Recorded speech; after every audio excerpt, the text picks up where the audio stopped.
Arthur asked me to read this for you from Atul Gawande's Being Mortal, available at many bookstores, often at a cut price. This is the story of Atul Gawande's mother-in-law. Alice wasn't facing a volcano, but she might as well have been. Giving up her home meant giving up the life she had built for herself over decades. The things that made Longwood House so much safer and more manageable were precisely what made it hard for her to endure.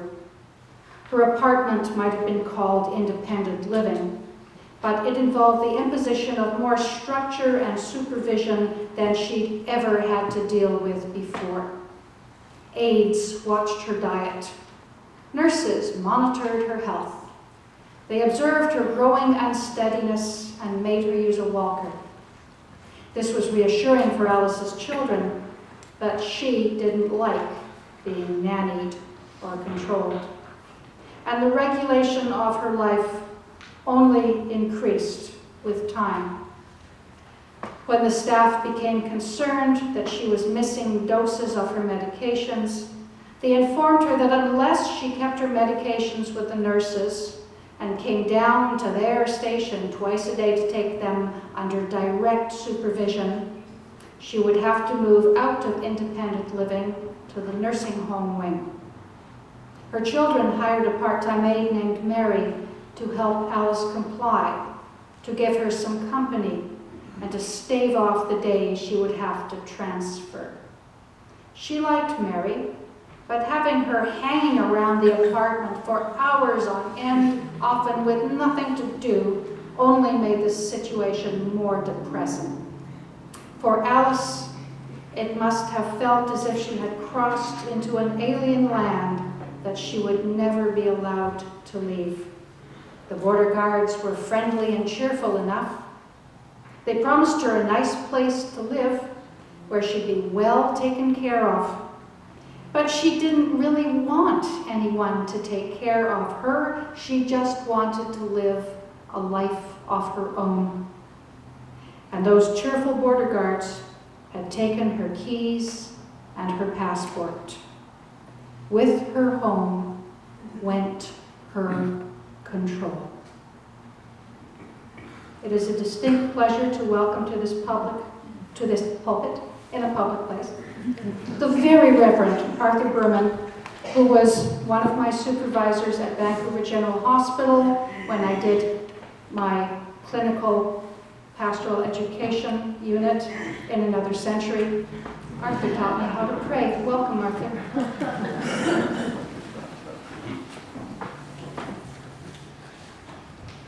Another century, that's in theme with the service, I suppose. I value the chance to share some thoughts with you each year. Because I only do this once a year, I like to choose my own topic. But Fran made me an offer I couldn't refuse. This month was scheduled to be the deadline set by the Supreme Court for the government to organize guidelines for physician-assisted death.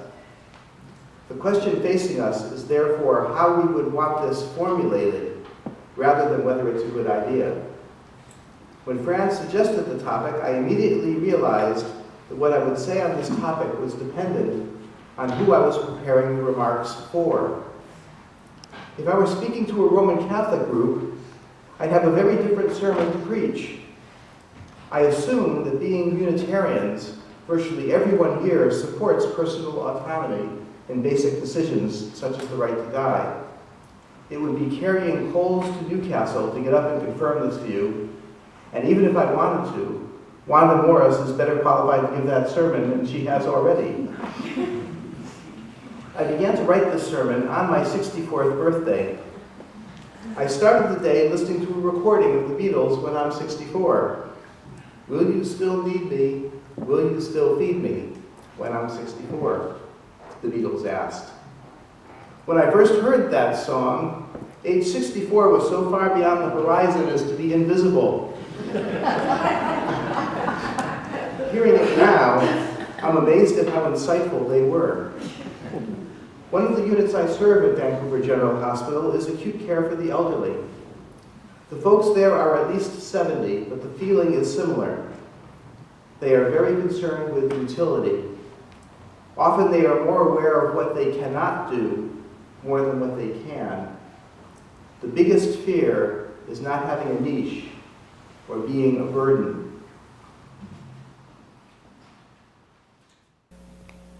Associated with that is the primal fear of losing one's ability to relate, the ability to think and communicate. I cannot be with you this morning and talk about this without providing the personal context that contributes to my perspective on this. A few years ago, I was diagnosed with Parkinson's disease. For the most part, the symptoms are controlled, for me, by medication, and they could be or not held off for a considerable time. Some people do quite well, and others deteriorate more rapidly. This has had some beneficial effects on me. I don't put things off as much, and I have a greater appreciation for each day. I've also done a lot of thinking about advanced care directives. Working in a hospital, I see the additional stress families have when the issue of what to do in various medical situations has not been discussed. This year, one of the books Canadian Unitarian ministers have chosen to read and discuss together is Being Mortal by Atul Gawande. Although it deals with various aspects of how we avoid the subject of death and dying as its focus, he touches on physician-assisted death, and the context he describes rings true for me. My thesis today is that the right to die is oppressive if certain other circumstances do not exist. I'm feeling the need to explain what I mean before going into details.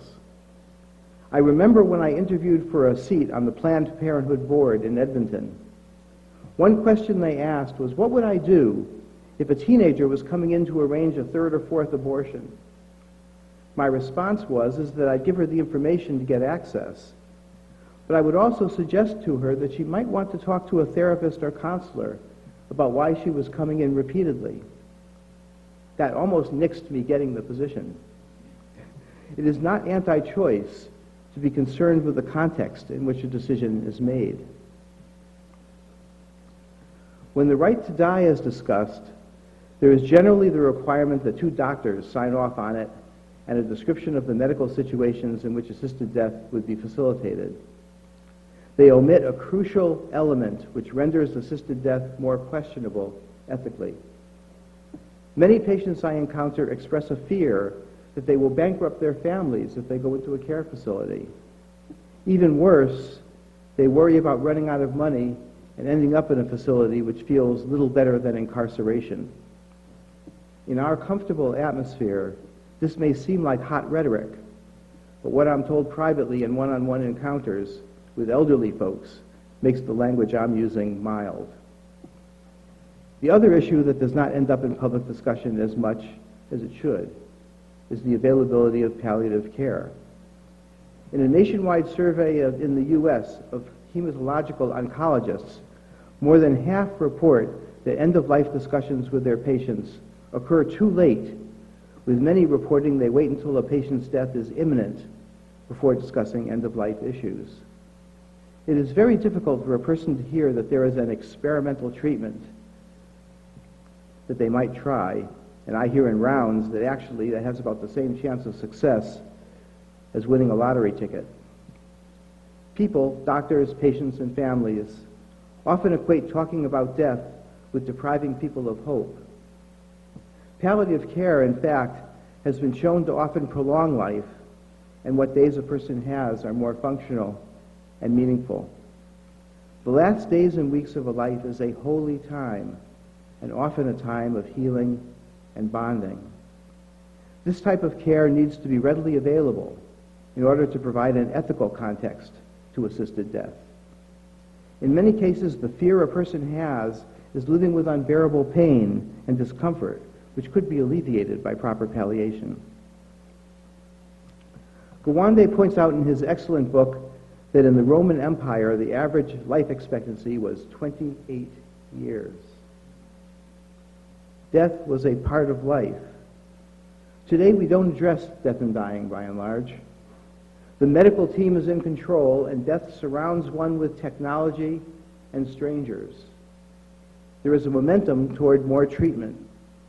A disproportionate amount of the healthcare budget is spent in the last month of life, often prolonging it with pain that can seem like torture. It is easy to see why folks want the option of assisted death. Let's go back to the wisdom provided by the Beatles. The main narration is the fear of being abandoned by the time one is old, which was 64 for the young at the time Beatles. They did have the insight to add a refrain as a warning. You'll be older too. What is interesting is that the luxury of long life is not mentioned in the song. It is assumed that they will live to age 64, something that did not happen for two members of the group. The song shows understanding of the financial stresses of being elderly as well. The desire is expressed to have a cottage if it is not too dear. Financial stress is a big part of life for many of our elders. There is an assumption of relationship which endures, however. One other problem I see as we have a high and getting higher percentage of elderly in the population is what happens to them when they can no longer be maintained at home. Very few people want to be in nursing homes, but here in BC we have a first available bed policy, which means that if you live in Vancouver, you are assigned to the first vacancy in a facility that can provide you the care that you need. It doesn't matter if your loved one lives on the other side of the city and has difficulty traveling. It also does not matter if your spouse cannot live there as well. Sometimes each member of the couple requires a different level of care.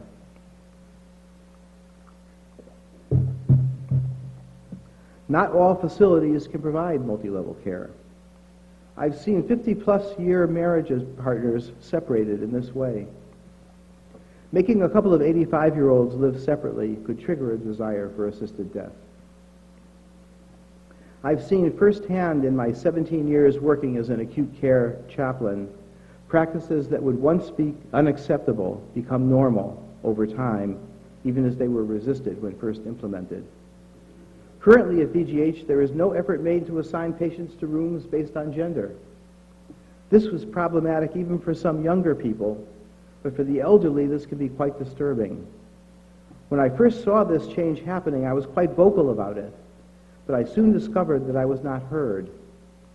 The standard response was, emergency is backed up, and we need to get folks to the ward as soon as possible. I'd point out that there were a number of rooms that if patients were moved internally, more single-gender rooms would happen. I was then told that the nurses were too busy to move frail elderly patients, and in fact that is correct, to be fair. Other issues like the need for some patients to be isolated made flexibility less possible. And now that I have some political capital after 17 years, I do advocate for a patient who brings up the issue, and usually that patient will be accommodated if at all possible. But more often, when I ask a patient if they want me to advocate for changing their room, they will tell me not to, because they fear that the nurses and staff will resent them.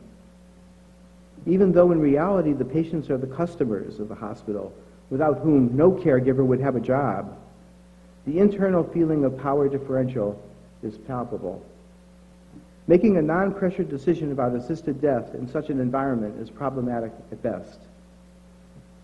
A common feeling for many of our elderly is that they are old and in the way.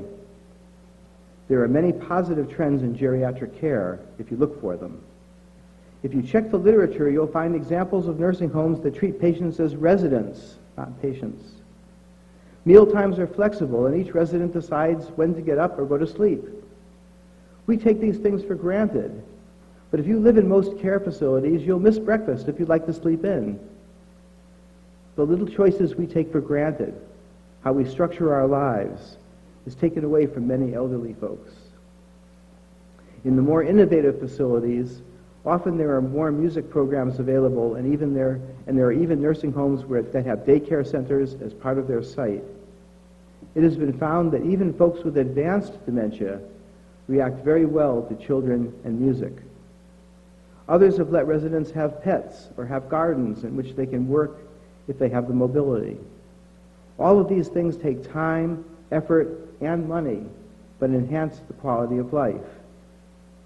It is amazing how much pain and discomfort one can live with if one likes the quality of one's life. Too often I hear elders talk in the way the lyrics read in the tune Old and in the Way. Their primary concern is not bothering their busy children and preserving an estate to pass on to them. Feeling financial pressure can affect a decision about assisted death. If you could be a fly on the wall in medical meetings, you would see the pressure put on family members to be the caregivers. It takes advantage of the emotional guilt loved ones often feel when an elder can no longer be safely at home without supervision. Often the care needs are such that extreme burnout results. If we had better elder care, we could do the one job that can't be delegated, that of a loving partner, child, or parent. Like so many baby boomers, I have a hard time thinking of myself as old, even as I contemplate retirement. I have made a few discoveries, though. When I was young in body and mind, I tended to get annoyed when an older person or couple would block the sidewalk and make it difficult for me to get by with my brisk pace. Now I understand why they were slower. While I'd like to say I've learned to stop and smell the flowers, the truth is I'd be quickly winded if I went at my old pace. It amuses me that some of you wonderful people notice that I walk with some back pain more than occasionally. Many of you ask whether I'm having pain. My response to anyone over 50 is, do you have any aches and pains? The honest answer is yes. We learn to live with all but the most extreme forms of pain. If that pain becomes intolerable, it is reasonable to exercise the choice of ending life rather than experience high pain level with no end but death in sight. It is unethical and immoral, however, for us to create situations where pain is not alleviated in a palliative setting or accepting care facilities which do not provide an atmosphere in which our elders can thrive and appreciate the joy that life can still give, even as mental and physical capabilities lessen. In my work, the issue of hope comes up repeatedly. There are some people who think talking about death with the person who is ill will deprive them of hope. I always get upset when I read an obituary that says someone fought a good fight against, say, cancer. It characterizes death as defeat. If death is defeat, we are all losers. Allowing space for those who are dying to structure their last days as they want them is an act of empowerment and an expression of love. Many people I meet are ready to die, but don't want to upset their families. They engage in many painful therapies of questionable value to ensure that the line in the obituary about fighting the good fight rings true. Because I do respect and uphold the right of people to make their own choices, I never tell someone what their decision should be about medical care. What I do say with family members when a patient can't speak for themselves, who are designated to be the substitute decision maker, is that if one makes a decision for a loved one out of love, the chances are much better that a good decision will be made. If the decision is made out of need, it is less likely to be a good decision. Only self-examination with reflection and prayer or meditation will reveal which is the dominant motivation. Gavande writes, "The problem with medicine and the institutions it has spawned for the care of the sick and the old is not that they have an incorrect view of what makes life significant. The problem is they have almost no view at all. Medicine's focus is narrow. Medical professionals concentrate on the repair of health, not sustenance of the soul. Yet, and this is the painful paradox, we have decided that they should be the ones who largely define how we live our waning days. For more than a half century now, we have treated the trials of sickness, aging, and mortality as medical concerns. It has been an experiment in social engineering, putting our fates in the hands of people valued more for their technical prowess than for their understanding of human needs. That experiment has failed. If safety and protection were all we sought in life, perhaps we could conclude differently. But because we seek a life of worth and purpose, and yet are routinely denied the conditions that make it possible. There is no other way to see what modern society has done. This is the close quote, this is me now. This is the context in which we discuss physician-assisted death. In order to provide an atmosphere of true choice, we need a way to affirm the worth and dignity of our elder or ill population and to create an environment in which their autonomy can be expressed. Without that, assisted death can be a way of obscuring these problems with our current system of care. And I went to a workshop on treating people with dementia on Friday, and the person who presented it came up with a visual example of this, and if the time permitting, I was going to do this, and so there is time, and I will. I've got a $20 bill here. How many of you would like the $20 bill? Okay. Suppose I take this bill, I crumple it up. How many people would still like the $20 bill? Suppose I stomp on it. Would people still like the $20 bill? Even if it's crunched up or stomped on, it's still worth $20. Or 15 these days, perhaps.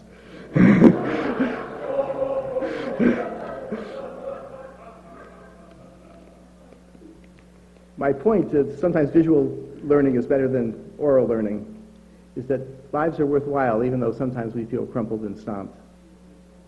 May we find these ways of affirming each other together. Amen.